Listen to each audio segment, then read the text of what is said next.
ঈদুল আজহা সামনে রেখে রাজশাহীতে প্রস্তুত ৪৩ লাখ কোরবানির পশু। বাড়তি যত্ন নিতে ব্যস্ত খামারিরা। স্থানীয় হাটে শুরু হয়েছে বেচাকেনা। কাজ শেষ না করেই লাপাত্তা ঠিকাদার। মুখ থুবড়ে পড়েছে বগুড়ার ২ উপজেলার পানি বিশুদ্ধকরণ প্রকল্প। বাস্তবায়ন নিয়ে অনিশ্চয়তা, পুনরায় শুরুর আশ্বাস। নামমাত্র মূল্যে স্ত্রীর কাছে ঈদগাহের জমি বিক্রি। জয়পুরহাটে রাতের আধারে কেটে নেওয়া হয় মাটি। জালিয়াতির অভিযোগ পরিচালনা কমিটির সদস্যের বিরুদ্ধে। এবং চাঁপাইনবাবগঞ্জে জনপ্রিয় হচ্ছে আমে ফ্রুট ব্যাগের ব্যবহার। নিশ্চিত হচ্ছে নিরাপদ ও বিষমুক্ত উৎপাদন। কীটনাশক ও বালাইনাশক দমনে কমেছে খরচ।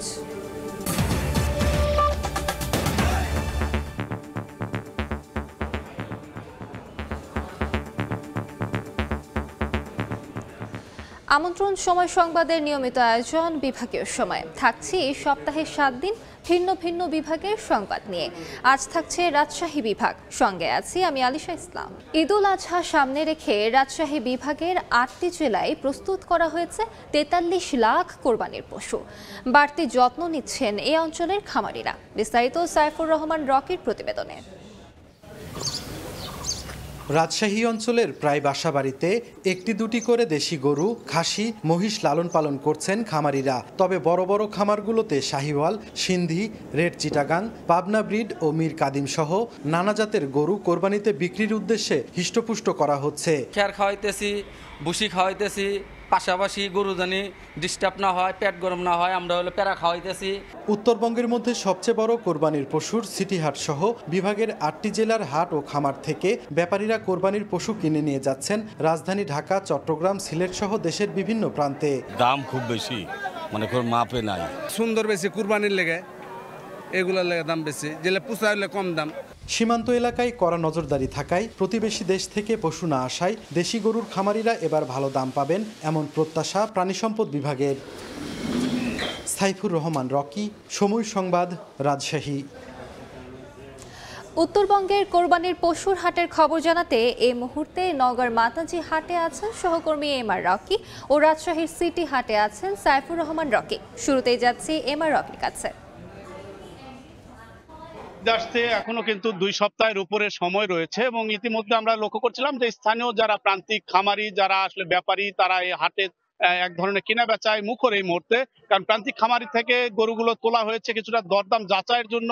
অন্যদিকে ব্যাপারীরা কিন্তু এই মুহূর্তে গরু কিনে তারা কিন্তু কয়েকদিন রেখে পরে আবার অধিক মুনাফার একটা আশায় আরেকটি হাটে তুলে থাকবেন। এরকম বাজার ব্যবস্থাপনায় কিন্তু এই মুহূর্তে হাটগুলোতে দেখছিলাম। তবে এবার ১৫ দিন আগেই, অর্থাৎ এখনো যে ২ সপ্তাহ রয়েছে তারাই কিন্তু একটা জমজমাট এখানে আমরা কিন্তু গরুর উপস্থিতি লক্ষ্য করছিলাম এবং আশপাশের যেসব খামারি রয়েছে, যেসব প্রান্তিক ২টা-৩টা করে গরু লালন পালন করেন, তারাই মূলত এই হাটে আজকে আমরা দেখছি গরু তুলেছেন এবং ব্যাপারীর উপস্থিতিও কিন্তু পর্যাপ্ত। এই কারণে একটা জমজমাট কারবার কিন্তু ঈদের অনেক আগে থেকে এই মুহূর্তে লক্ষ্য করা যাচ্ছে এবং জেলার প্রাণী সম্পদ অধিদপ্তরের তথ্য বলছে এবছর কিন্তু এই জেলায় অন্তত ৭,৮০,০০০ পশু প্রস্তুত করা হয়েছে কুরবানির জন্য এবং স্থানীয় এটার কিন্তু চাহিদা রয়েছে ৩,৫০,০০০-এর মতো। বাকি যে পশুগুলো রয়েছে এই পশুগুলো কিন্তু দেশের বিভিন্ন প্রান্তে ছড়ানোর জন্য এরকম প্রস্তুত করা হয়েছে।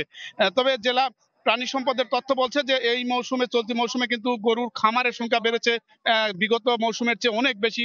প্রায় ৩৯,০০০ ছোট বড় গরুর খামার রয়েছে। এই খামারগুলো থেকেই কিন্তু এবার এই প্রান্তিক পর্যায়ে এবং খামার থেকে গরুগুলো হাটে তোলা হচ্ছে এবং এখন থেকে একটা জমজমাট কারবার, এই জন্য তারা একটা আশা জাগাচ্ছে খামারিদের এবং খামারিরা এবার কিন্তু একটা বড় ধরনের মুনাফার আশা করছেন এবং জেলা প্রাণী সম্পদের তথ্য বলছে চলতি মৌসুমে এই প্রায় ৭,৮০,০০০ পশুর বাজার ব্যবস্থাপনা ধরা হয়েছে প্রায় ১২,০০০ কোটি টাকা। এই বিশাল বাণিজ্য কিন্তু ধাপে ধাপে এই হাটগুলোতে তারা কেনা বেচা হবে এবং আমরা লক্ষ্য করছিলাম অনেক আগে থেকে এবছর কিন্তু পশু প্রাণী কেনার জন্য খামারি এবং ব্যাপারীদের উপস্থিতি আমরা বেশ লক্ষ্য করছি। এই ছিল নওগাঁর সার্বিক পশু বেচা কেনার খবর আমার কাছে।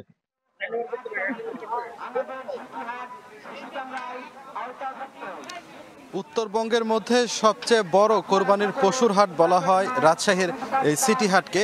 মূলত এই সিটি হাট কিন্তু এরই মধ্যে বসতে শুরু করেছে কোরবানি উপলক্ষে এবং এরই মধ্যে বাইরে থেকে ব্যাপারীরা আসছেন। অল্প কিছু হলেও তারা এখান থেকে গরু কিনে নিয়ে যাচ্ছেন দেশের বিভিন্ন প্রান্তে, ঢাকা, চট্টগ্রাম, সিলেট সহ বিভিন্ন প্রান্তে।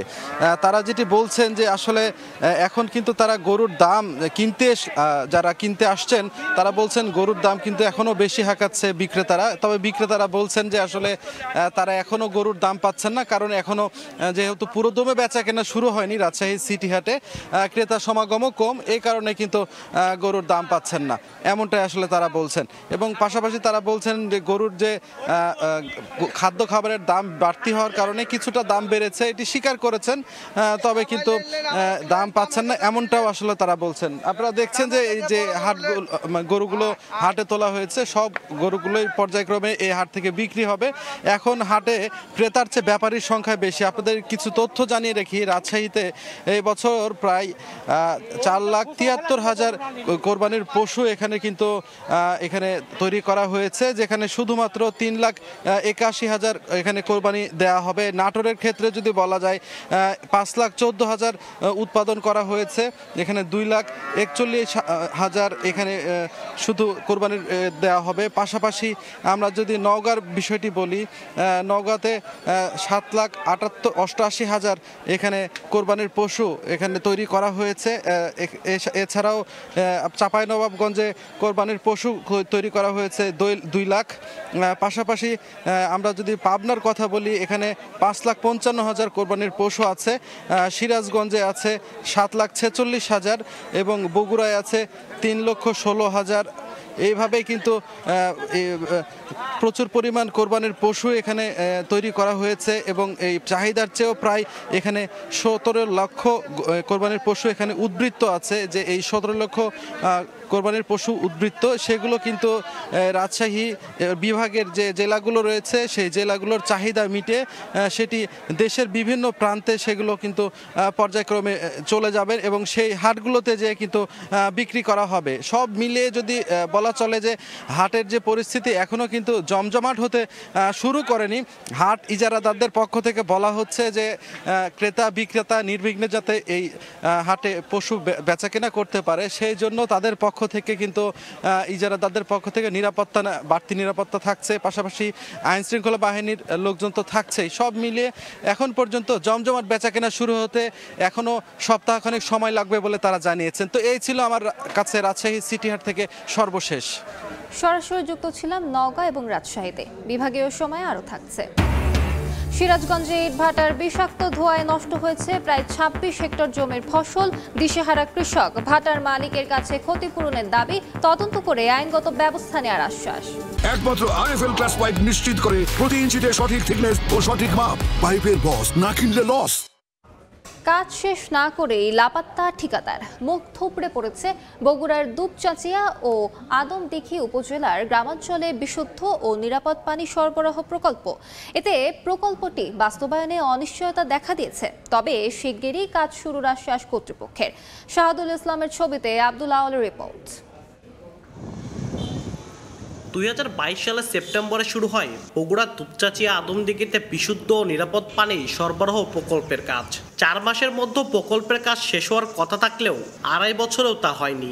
সিংহভাগ কাজ ফেলে রেখে লাপাত্তা ঠিকাদার। প্রকল্পটির আওতায় দুপচাঁচিয়া 3টি ইউনিয়নে 18টি ও আদমদীঘির 6টি ইউনিয়নে 26টি পানির ট্যাঙ্ক স্থাপনের কথা ছিল। এর মধ্যে দুপচাঁচিয়াতে মাত্র 8টি ও আদমদীঘিতে 12টি পানির ট্যাঙ্কের বোরিং সহ অবকাঠামো নির্মাণ শেষ হয়েছে।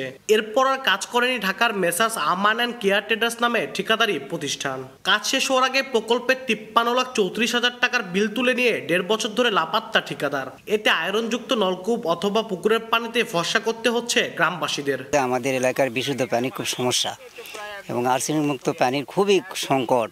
কোথায় যে গেল খুঁজেও পাওয়া যায় না, এই এলাকার দেখাও যায় না। এই পর্যন্ত কাজটা স্থগিত আছে। তারা 6-9 করে কিছু কাজ করে চলে গেল এবং লাস্ট পর্যায়ে দেখা গেল ওই ইয়াটা দেখেন উল্টে পড়ে আছে। দফায় দফায় বৈঠকে কথা বলছি, বাট কোনো আলটিমেটলি সলিউশন হচ্ছে না। আমরা অনুরোধ করি সংশ্লিষ্ট কনসার্ন অথরিটি যেন এই ব্যাপারটা নিয়ে দ্রুত পদক্ষেপ নেয়। জনস্বাস্থ্য প্রকৌশল অধিদপ্তর বলছে দ্রুত কাজ শেষ করার জন্য ঠিকাদারকে কয়েক দফার চিঠি দেওয়া হলেও সাড়া মেলেনি। তবে শীঘ্রই প্রকল্পের কাজ শুরু করার আশ্বাস সংশ্লিষ্ট কর্মকর্তার। এটা যদি তারা কাজ শুরু না করে তাহলে টেন্ডার বাতিল করে নতুন দরপত্র আহ্বান করে নতুন ঠিকাদার দিয়ে কাজ সম্পন্ন করে জনগণের যেন পানি প্রাপ্তিতে সুবিধা হয় এ বিষয়ে কার্যকরী ব্যবস্থা নিব। জনস্বাস্থ্য প্রকৌশল অধিদপ্তরের তথ্য মতে পানি বিশুদ্ধকরণের প্রকল্পে ব্যয় ধরা হয়েছে 1,39,00,000 টাকা। আব্দুল আউয়াল, সময় সংবাদ, বগুড়া। জয়পুরহাট সদরের শালগাঁও জয়হার ঈদগাহের জমি স্ত্রীর কাছে নামমাত্র মূল্যে গোপনে বিক্রি করেছেন মাঠ পরিচালনা কমিটির সাধারণ সম্পাদক। সম্প্রতি রাতের আধারে সেখান থেকে কেটে নেওয়া হয়েছে মাটি। বিষয়টি জানাজানি হলে ক্ষুব্ধ হন এলাকাবাসী। এ নিয়ে সংশ্লিষ্ট বিভাগগুলোর কাছে লিখিত অভিযোগ করেছেন তারা। অভিযোগ তদন্ত করে যথাযথ ব্যবস্থা নেওয়ার আশ্বাস উপজেলা প্রশাসনের। শাহিদুল ইসলাম সবুজের রিপোর্ট। 2001 সালে জয়পুরহাট সদরের পুরানাপোল ইউনিয়নের দস্তপুর গ্রামের শরীফউদ্দিন তার শালগাঁও জয়হার পুকুর পাড়ে 33% জমি ঈদগাহ মাঠের নামে দান করেন। পরের বছর একই গ্রামের ফজলুর রহমান ওই জমির পাশে 5% জমি একই ঈদগাহের নামে দান করলে 2002 সাল থেকে সেখানে ঈদের জামাত হয়। সে সময় আব্দুল হামিদকে সভাপতি ও ফজলুল করিমকে সাধারণ সম্পাদক করে কমিটি করা হয়। 2024 সালের 14 জানুয়ারি 2,87,000 টাকা মূল্যে ঈদগাহের 38% জমি ফজলুল করিম তার স্ত্রীর নামে লিখে দেন। সম্প্রতি রাতের আধারে মাঠের মাটি কাটায় বিষয়টি জানাজানি হয়। এতে ক্ষুব্ধ হন এলাকাবাসী। তারা জানান ঈদগাহের জায়গা দানপত্র ও দলিল করা।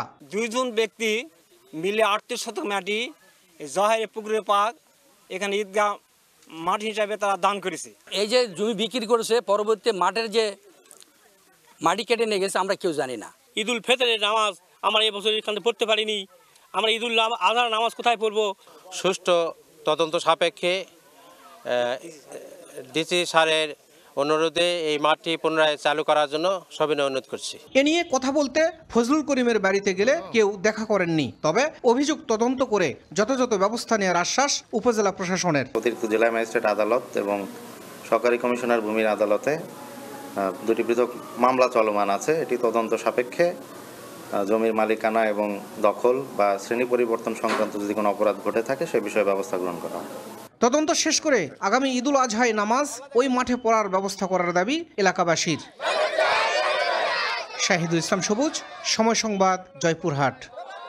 চাঁপাইনবাবগঞ্জে দিন দিন জনপ্রিয় হচ্ছে আমে ফ্রুট ব্যাগের ব্যবহার। এতে নিশ্চিত হচ্ছে নিরাপদ ও বিষমুক্ত আম উৎপাদন।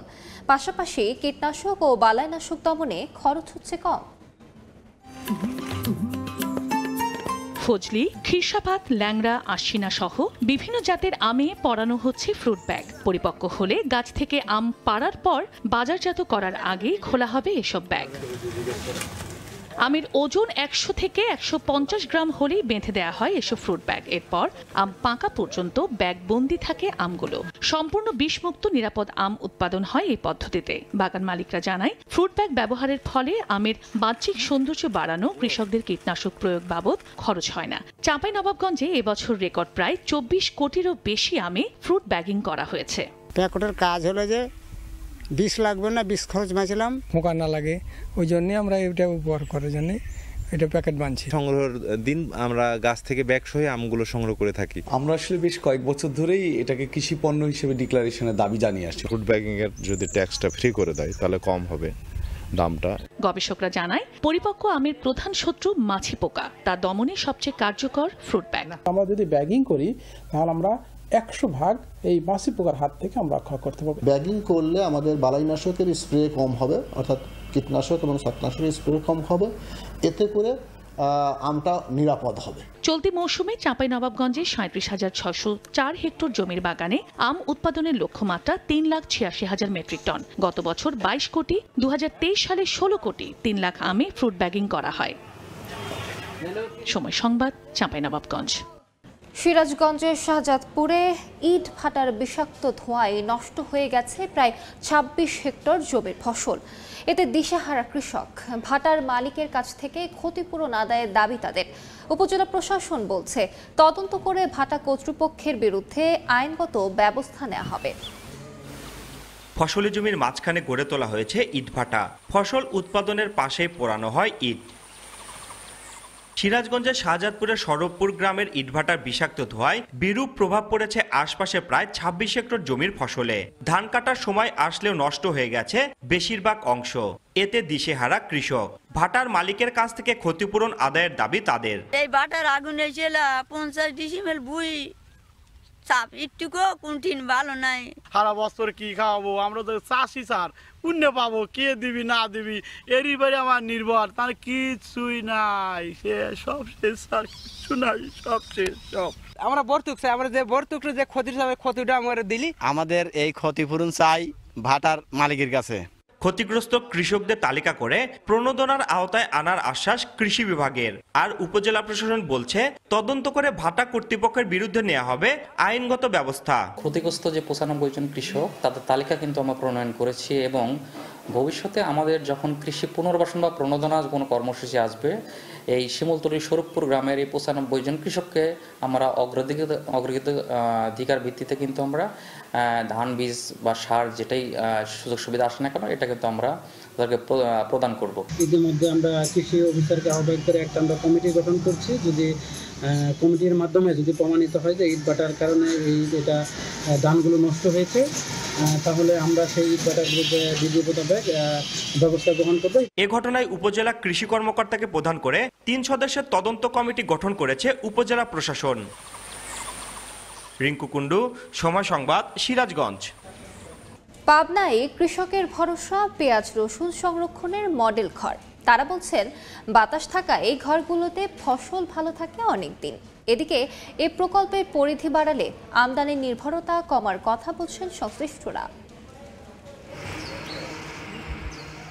বাঁশের বেড়া দিয়ে ঘর নির্মাণ, ছোট ছোট ফ্যানের বাতাসে ভেতরে শীতল রাখা হয়।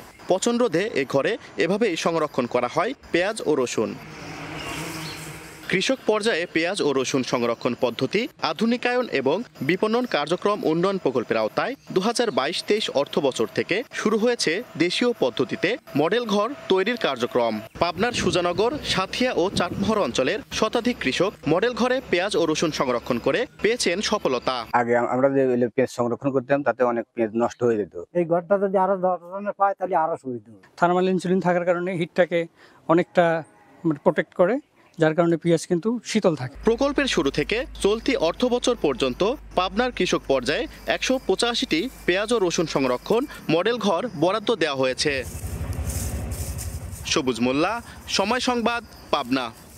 বগুড়ার পাইকারি বাজারে কমেছে সব ধরনের সবজির দাম। জেলার সবচেয়ে বড় মোকাম মহাস্থানে ভোর থেকে সবজি নিয়ে ভিড় করেন বিভিন্ন এলাকার কৃষক। ভরা মৌসুমে ৮ টাকা কেজি দরে বিক্রি হচ্ছে আলু। করলা, ঝিঙা, পটল বিক্রি হচ্ছে প্রতি কেজি ২০ টাকার কমে। তবে স্বাভাবিক আছে মরিচ ও পেঁয়াজের দাম। বিক্রেতারা বলছেন বৃষ্টির কারণে বেশিরভাগ সবজি কেজি প্রতি ৩০ টাকার কমে বিক্রি হচ্ছে। এবার জেনে নেব রাজশাহী বিভাগের গত সপ্তাহের আলোচিত ঘটনা। ১৫ মে গুটি আম নামানোর মধ্য দিয়ে রাজশাহীতে শুরু হয়েছে আমের বাজারজাতকরণ। ২০ মে গোপালভোগ, ৩০ মে হিমসাগর এবং ১০ জুন বাজারে আসবে ল্যাংড়া আম। রাজশাহীতে এবার আমের উৎপাদন লক্ষ্যমাত্রা নির্ধারণ করা হয় ২,৬০,০০০ মেট্রিক টন।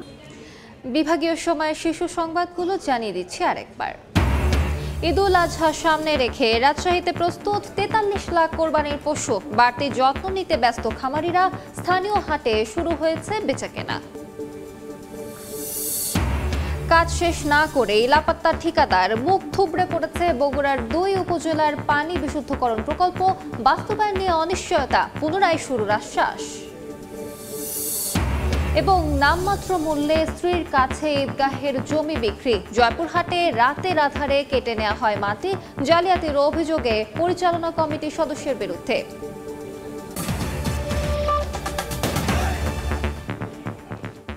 এ ছিল বিভাগীয় সময়। আগামীকাল থাকবো খুলনা বিভাগের আয়োজন নিয়ে। সঙ্গে থাকুন সময়ের।